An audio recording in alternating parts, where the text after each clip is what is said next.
Hey there, it's Thursday afternoon, and I didn't just upload a video to my main channel. I did that on the weekend previously, and it was on making these little cam clamps that are deceptively trickier than they seem to be. I mean, they look real simple, right? Of course. And in the end, they are kind of, I mean, there's just two pieces here. There's this and there's this. And there's not a whole lot of operations to make it. It's the design itself that's the tricky part. That took some trial and error. And that's where the 3D printer really, shines, because you can, well, even if it's not quick, because I don't do any printing that's quick. One of the ways to get the most strength out of your 3D print is to slow down the print speed. And I do that by 50%. So it's not quick, but I can do other things while it's happening, while it's printing. I don't have to do it. The printer is doing it. Even if I'm not doing anything, like just sitting, staring at the sky, I can do that while it's making the thing that I want to test. And then I can test it and I can determine whether it's good or not. And it took 3 different iterations to get to this point where this one is. And you might see me, wiping at, I'm outdoors. I am actually in a new shed that I'm building right now. And it was raining all morning. Stopped raining, but that means that the mosquitoes have come out, and so I'll be battling those. I'm braving these mosquitoes to make this video. But getting back to this, like I said, it's deceptively tricky to design this so it works properly, and both are available. You can get the template to make it from wood, like I have here. And I really recommend following what I did in the video with the splines. And the splines have to be cross grain, okay? Because what you're doing is you're creating plywood. You're taking solid wood, you're adding these splines with the grain going across the grain of the wood, and you're making plywood on the ends, and it makes it a lot stronger on the ends where it needs to be strong, okay? You don't need it over here. You could. I'm not saying don't, but you don't need it over here, okay? That's strong as it is, okay? This up here needs extra strength. So, like I say, you can get the template sheet that has 15 of these on it, and there's a link in the description of the build video on my main channel. And also on that same page, it's on my Patreon page actually, where I made the original posts for this project. You can get the 3D print file as well to print yourself, and you can have it from plastic instead. And plastic will work just as well. I mean, it won't look as great, but you can, like I said, let that print while you're doing something else, even if it's just staring at the sky. So what's the shed I'm talking about? Well, if you can recall, I think it was my last video on this channel, where I talked about the power outage that I had, and then I installed some solar to at least back up some essentials, what I consider essentials anyways, fridge, stove, and computer. Keep myself somewhat entertained so I won't have to just read. I love reading, don't get me wrong, but it can be a bit much if you're doing it day after day after day. And if you get a long outage, then you're kind of forced into thinking of things you can do. I mean, you always hop in the car and go somewhere, right? But if you want to stay at home and hope and pray, or if you have to stay at home because you have to bail out the sump pit in your basement so your basement doesn't flood because you don't have any power, then it'd be nice to have a computer backup. Anyway, so that's what this shed is for. Originally, I mounted the panels, the solar panels on a couple of posts. This is a temporary measure just to get the system up and running, and to, I like planning stuff, don't get me wrong, and I plan a lot of stuff, but there's nothing quite like diving right in and getting yourself in trouble right from the get-go, you know, and learning from your mistakes immediately. So that's what that's what I tend to do more often than not. I dive in and get started. I make some mistakes and then I correct those and I go from there. And I'm not going to say putting these on posts was a mistake, because it was my intention from the beginning to set that up temporarily, like as to not, have that a permanent situation.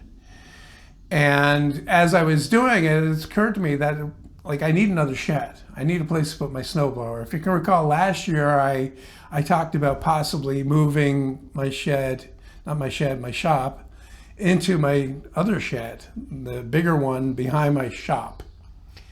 And I changed my mind on that, thinking that I'm not there yet. I'm going to give it maybe another couple of years. We'll see.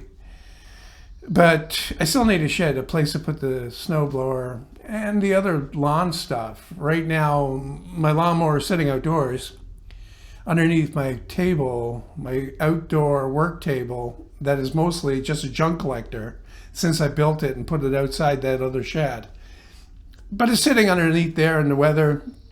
In the winter, when I'm not using it, obviously, because the grass doesn't grow in the winter, and it's buried under 3 or 4 feet of snow, I put it inside the other shed. And that works, of course, but it's not made for it. And also, if I want to do anything with that shed, if I want to use that for any other purpose, then it's too full of junk. And in particular, it's that kind of junk, the lawn maintenance type junk. That'll all go in here. Okay, this is a smaller shed. It's less than 8 feet wide, and it's 12 feet long. But I mainly built it because of the roof, and the roof will have all the solar panels on there. So I'll be able to mount those on there permanently and take them off those posts that I put them on. And you might be saying, that sounds cool, John. When are we going to get those shed build videos? Well, the fact is I'm not going to be releasing those on my main channel because I know they're not going to do well. And, before I would have put them here, maybe, possibly, or on my second channel that I converted to audio about 3 years ago. And I'm not going to be putting any of that kind of stuff on that channel anymore. It'll all be audio related, assuming I do any more on that channel. But where these videos where I've been putting these videos is on Patreon for my supporters. So exclusive content for the Patreon supporters. And right about now you're saying, oh, that's not fair. I can't afford to pay for that. Well, I got tons of content. I've been making content on YouTube since 2011. So there's years and years and hundreds of videos that are on there to watch. So there's no shortage of stuff to watch, right? Just won't have this on there, that's all. And if you want to watch it, become a supporter on Patreon. And you can watch all of the videos. I just uploaded one this afternoon, actually. I just released it on the outer skin of the shed. And this is video number 5 in the series, and there'll probably be maybe 2 or 3 more. The next one will be doing the roof, and there'll be ones after that for trim and painting. And I'm thinking about doing something interesting for the door, and that actually probably, if I do it, it'll probably be a main channel video to make that door. Okay, so just wanted to put that out there. The thing about Patreon is that, since I've been slowing things down, supporters have been leaving. I lose. It seems like, ironically, as soon as I post anything on there, it reminds people that I'm still supporting that guy. I'm going to leave. So I lose a bit more every month. Anyway, it was never that much. I mean, that's the thing about woodworking. Well, doing the kind of woodworking I do and appealing to the people that want to get stuff done for low cost, you attract an audience of cheapos. There's no other way to put it. Right? I'm a cheapo too in a lot of ways, right? I don't want to pay for stuff that I can get for free and all that, but yeah, you attract a bunch of cheapos and you don't get any support for your Patreon page. You know, whereas other channels that are just talk about politics and stuff, they get the money thrown at them. Okay, or a porn channel. If it's a porn channel, I unfortunately am past my porn performance days, but yeah, it's amazing how much money is to be made on in those endeavors. Anyway, I got a little bit more to say about this thing here. Like, it wasn't my intention to make this. When I did it, I was actually working on another clamp design that utterly failed.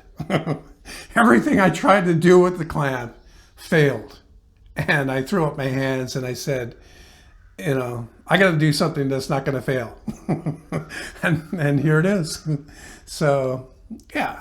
And, you know, it's good because like I pointed out in the video, those wing nuts were unscrewing. Well, they were screwing down, actually. They were tightening when the saw was running, but that doesn't mean they can't go the other way if so inclined. And also, they're a little bit slower as well. And I only have so many of those, and I might need them for something else, you know. I know these are kind of stupid excuses, but they're the ones that I got. And did I mention that these look cool? How fresh is that coffee? I generally make a fresh pot every week, even if there's some left over.